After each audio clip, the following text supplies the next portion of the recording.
नमस्कार, मैं आपके साथ अंजना और आप देख रहे हैं संगठन भारत न्यूज। आइए शुरुआत करते हैं आज की खास खबर से। प्रधानमंत्री के मुंबई आगमन के दौरान अचानक कांग्रेस विधायक असलम शेख क्यों पहुंचे Malad police station. PM Narendra Modi के महाराष्ट्र दौरे को लेकर राजनीति गरमाई हुई है। वो मुंबई और पालघर के दौरे पर हैं। पीएम मोदी के दौरे का विरोध कर रही कांग्रेस नेता वर्षा गायकवाड़ को हिरासत में लिया गया है। वहीं विरोध प्रदर्शन में जाने की तैयारी कर रहे मलाड पश्चिम विधानसभा के कांग्रेस पार्टी के विधायक असलम शेख को भी मलाड पुलिस हिरासत में लेकर मलाड पुलिस स्टेशन लेकर आई थी। इनके अलावा कई कांग्रेसी नेताओं को नज़रबंद किया गया है। मुंबई के जियो वर्ल्ड कन्वेंशन सेंटर में ग्लोबल फिनटेक फेस्ट GFF 2024 को संबोधित करने के बाद जब पीएम पालघर में वाधवन पोर्ट की आधारशिला रखने के लिए यहां से रवाना हो गए, तब सभी कांग्रेस पार्टी के नेताओं को पुलिस ने छोड़ दिया।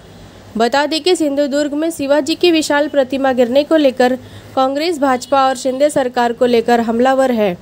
मुंबई समेत कई इलाकों में पीएम मोदी से माफ़ी वाले पोस्टर भी लगाए गए हैं। कांग्रेस ने मांग की है कि शिवाजी की प्रतिमा गिरने पर पीएम मोदी को माफ़ी मांगना चाहिए। मुंबई के मलाड से कविता साहनी की रिपोर्ट।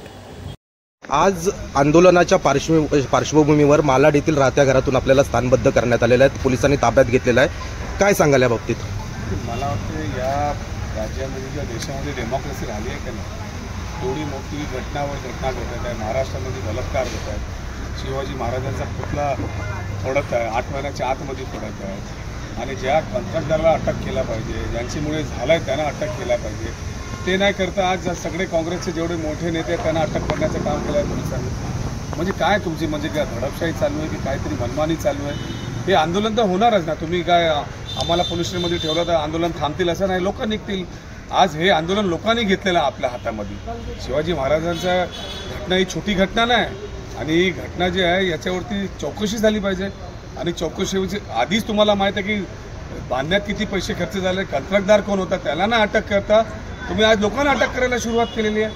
अख्ख्या महाराष्ट्रामध्ये लोकांना अटक करायचं काम चालू केलेलं आहे। म्हणजे काय दाखव सरकार एवढी घाबरली आहे का? किंवा प्रधानमंत्रीसमोर काय लोकांना विरोध करायला डेमोक्रेसीमध्ये हे नाही का, प्रोव्हिजन नाही का? कशाला थांबवता तुम्ही? आपली मागणी नेमकी काय आता यानंतर? मागणी काय, आम्ही जाऊन प्रधानमंत्रीला भेटून हेच बोलणार होतो की हे काय चाललं आहे महाराष्ट्रामध्ये।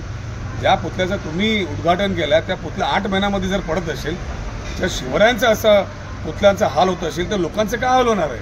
आणि ज्यांनी केलं त्याच्यावर अजूनपर्यंत कारवाई होत नाही आणि सरकारमध्ये बसलेल्या लोकांना माफी मागण्यामध्ये 3-3, 4-4 दिवस जात आहेत। त्यांना लाज वाटत नाही। मग ते कोणी असू द्या, मुख्यमंत्री असू द्या की उपमुख्यमंत्री असू द्या की कोणी असू द्या, त्यांना लाज वाटत नाही काय झालेलं याच्याबद्दल। आणि आम्हाला अटक करून तुम्ही काय लोकांना दाखवण्याचं काम करत आहे? थँक्यू। खबरों में अब तक के लिए बस इतना ही। फिर होगी आपसे मुलाकात कुछ ऐसी खास खबरों के साथ। तब तक के लिए नमस्कार और देखते रहिए संगठन भारत न्यूज। अगर आपको हमारी वीडियो पसंद आई हो तो लाइक, कमेंट पर शेयर करें और ऐसी ही खबरों से जुड़े रहने के लिए आप हमारे YouTube चैनल संगठन भारत को सब्सक्राइब कर बेल आइकन को प्रेस करें। छोटी छोटी वीडियो और खबरें व्हाट्सएप और ईमेल पर भेज सकते हैं।